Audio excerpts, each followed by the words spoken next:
This is where I bought my first bag of heroin. It was 1980. I was 24 years old. But in a lot of ways, my whole life up to that point was leading to this address. Western Massachusetts, the unlikely new frontier of America's war on drugs, where heroin has become an exploding problem that's begun to touch nearly every family.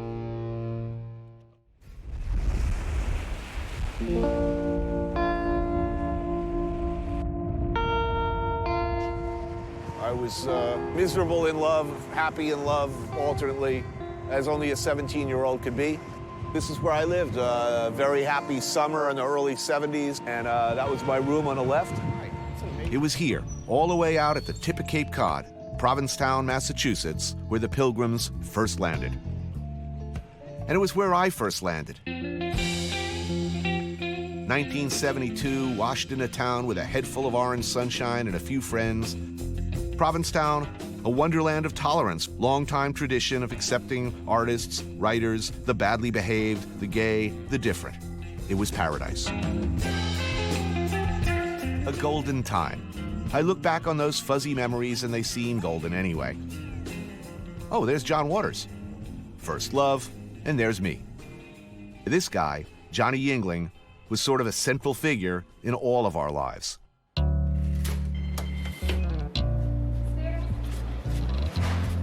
Well, my name is John Yingling, and this is Spiritus Pizza. It's been here since 1971. This town is everything to me. Provincetown is a really special place where people can be themselves. We all did drugs, acted young and crazy, and Tony was probably a little wilder than some and not as wild as others. But he was always a guy who I always liked. Many of the old places in P-Town are gone. But the Lobster Pot is still going strong all these years later. My friends worked in the kitchen here, starting the tradition among my set that cooking work was noble toil. At that point, I never intended a career as a chef. It was great to be a cook. I was getting to that. Oh, yes. So this is homemade Portuguese kale soup made on the premises. Portuguese soup, a P-Town version of the Azorean caldo verde, and just what I remembered. Kale, fiery red chorizo, linguiça, kidney beans, potatoes. Oh, I missed you. Yeah, I missed you bad. And that was precisely what I loved about the food here, the Portuguese thing. Dishes like this stuffed cod crusted with ground Portuguese sausage, breadcrumbs, stuffed with scallop and crab, some sherry, red sauce. I hadn't been working for a while. I was a deadbeat. I mean, I'm just, scarfing off everybody else. And Nancy Poole comes home from work and says, our dishwasher didn't show up today. You're our new dishwasher. I said, oh, really? And the next day, I put on the apron, and I didn't take it off for 30 years.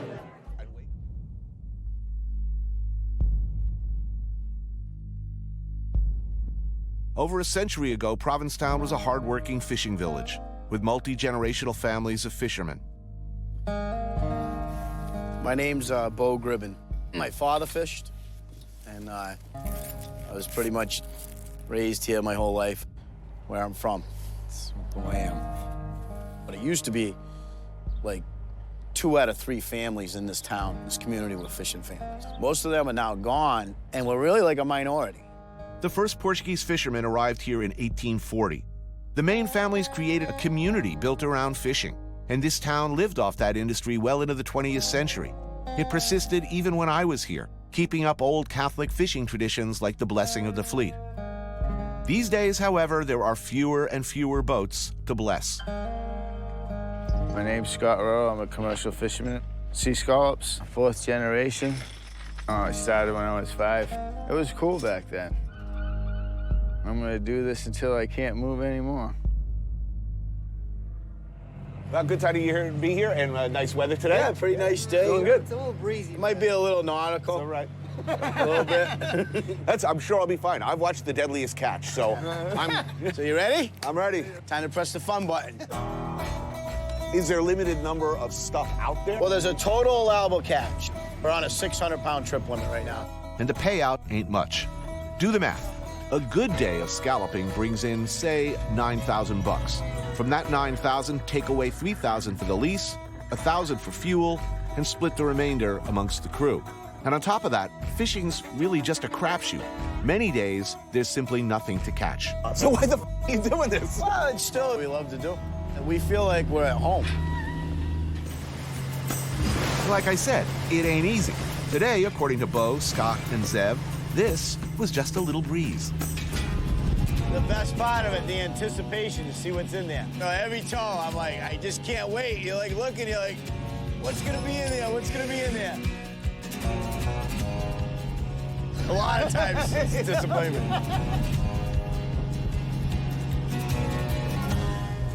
That's why it's fishing and not catching. Yeah. Back when I worked in town for fishermen, there was the Forecastle, Cookie's Tap Room, and this place, the Old Colony. Of the three, it's the only one left. Yeah, baby. Oh, wait a minute, I recognize these. Yeah, you guys eat scallops? Yeah. As brawny, hardworking men of the sea, we deserve these beers, these finest of all oysters, the Wellfleets. Wow. The finest oysters known to man. How are you, then? These are fantastic. Wow, what a treat. Is there going to be a next generation of fishermen in the family? What happens after you guys? It's gonna die. The next generation of fishermen that are like coming onto our boats, they're opportunists for the income. It's not for the love of being on the water. This is the end. The fisheries is gonna die. I left Provincetown with restaurant experience, a suntan, and an ever-deepening relationship with recreational drugs. I went to culinary school, then to New York City, and never returned. Today, however, I'm staying in Massachusetts, heading over to the western part of the state, one of the most beautiful areas of the country, the gorgeous mill towns, Victorian houses, deeply felt, famously upright New England values, Norman Rockwell, America, where something really inexplicable and unexpected has happened. Bucolic, New England is a new mecca for heroin use. Emergency room admissions, overdose deaths. We have rural law enforcement areas dealing with crimes being committed that never happened before. Detectives are working around the clock. Dealers are making a killing. Not New York or Baltimore or LA or Chicago, but rural towns like this one are now statistically ground zero for the heroin epidemic. What the hell happened?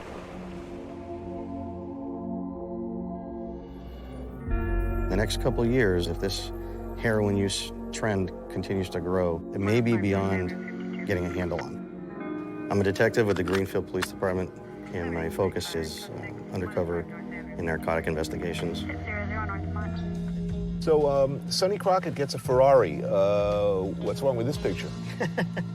Tried the Lexus, but they said no way, so I got this one. Now, it's being reported in the national papers. There's been an explosion of heroin use, heroin-related crimes, overdoses. Now, how's that happen? I think once this area realized that we had a heroin problem, we were already behind it, trying to play catch-up.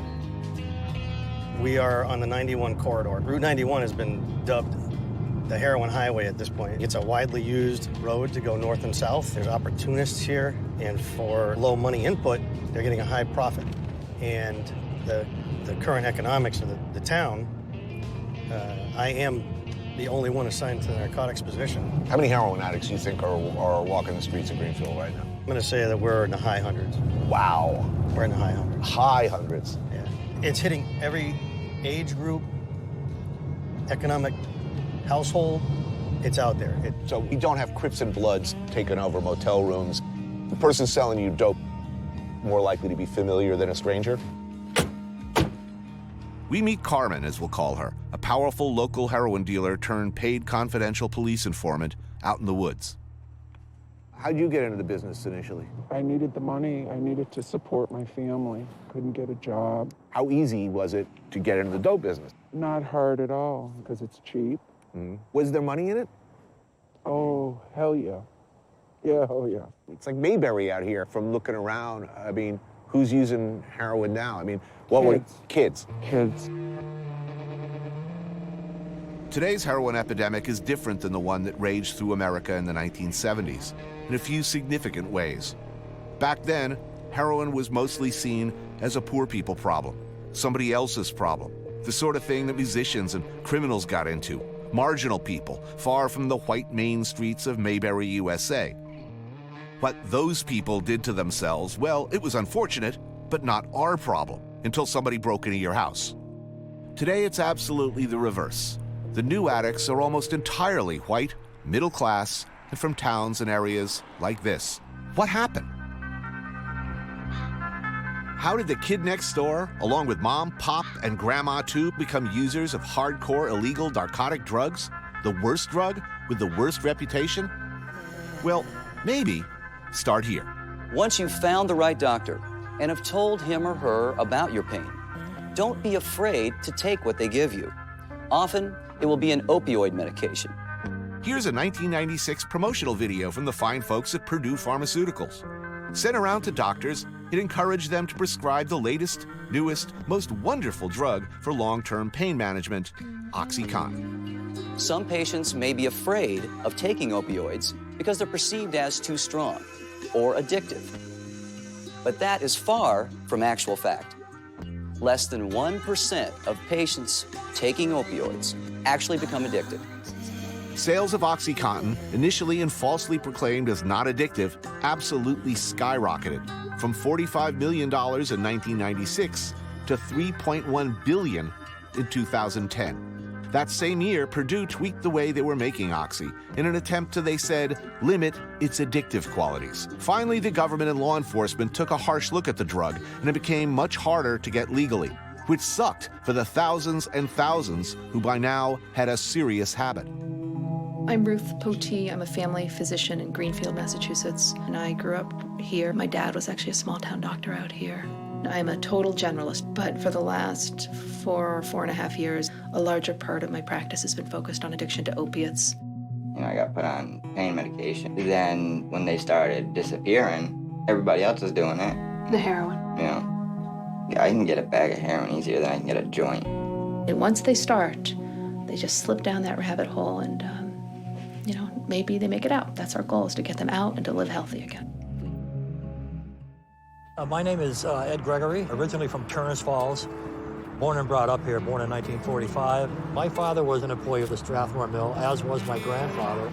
During the heyday, there were 3 paper mills, a cotton mill, a silk mill, a foundry. It was just a beehive of activity here. Back then, a company town like this, the company actually took care of you. They built and provided homes for their employees, schools. The river provided energy. The company provided nearly everything else. The heyday is gone. People are definitely struggling to find work. The town just kind of died during the 80s.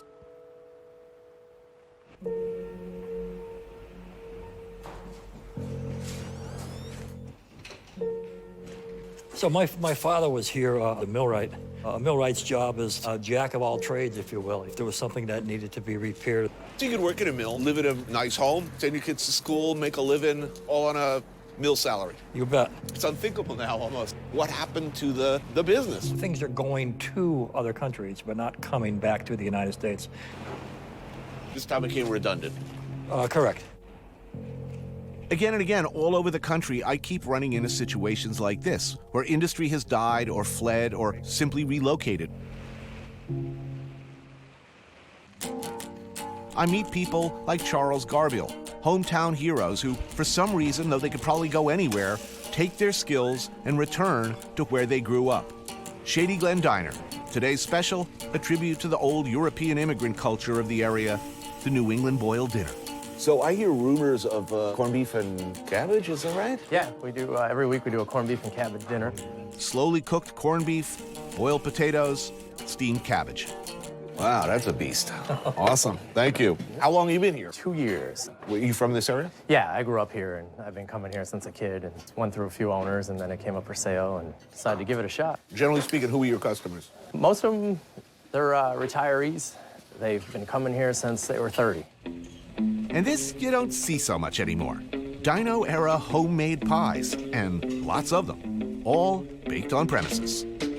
Raspberry cream pie for me, thank you. This is not something that we see a lot of. Old school pie like that, and this number of them? Yeah, everything is made here. And they're all the original recipes from the 60s, so. Oh, yeah.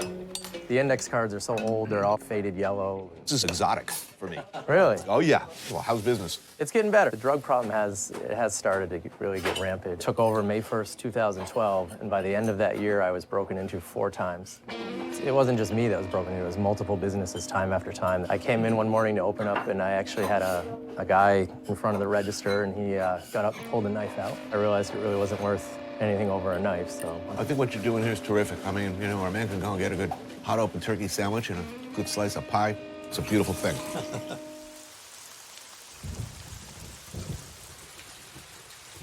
Hush, little baby, don't say a word. Papa's gonna buy you a mockingbird. My name is Heather Taylor. And if that mockingbird won't sing, I'm a mother of 3. he's gonna buy you a diamond. The 2 older kids experienced my addiction. My addiction started with pills. I started sniffing heroin. I shot up for the first time, and shortly thereafter, I found out I was pregnant. I had my daughter. She was in the hospital for 6 weeks because she was addicted to the methadone, and I had to watch my baby go through withdrawal. My son was 4, and my daughter was 6 weeks when they were taken away. I lost my kids for 33 days shy of 2 years.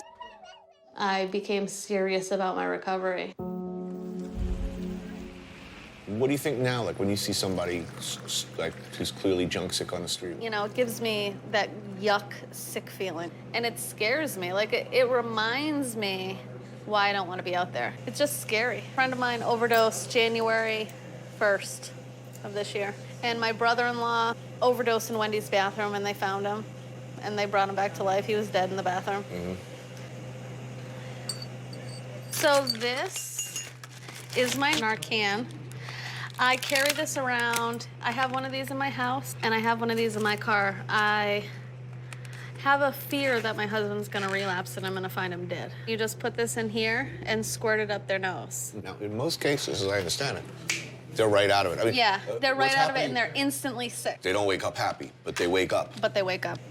Hey, you're in a piece of you walk to the bathroom, and there's somebody's somebody on the blue floor. there. Are you saving their life? Yep, I'm saving that life. Absolutely. And then kicking their ass. Better now? Life better now? Absolutely.